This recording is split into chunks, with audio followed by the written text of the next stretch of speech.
Hey guys, and welcome back to this channel. In this video I'll be showing you guys how you can add mask to your adjustments.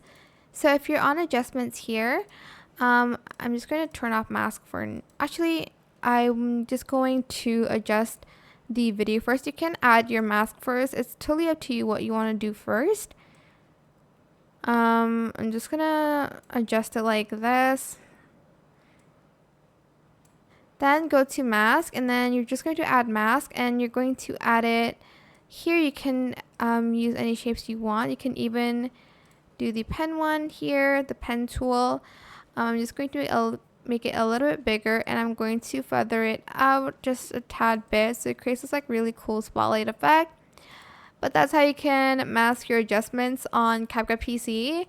I hope this tutorial was helpful for you guys. Don't forget to like, comment, share, and also subscribe to this channel if you haven't done that already. If you have any more questions about this video, just leave it in the comment section down below. I will try my best to answer them all for you guys. And if you found this video helpful, please click the thanks button as well. That is it for this video. Thank you so much for watching. Bye.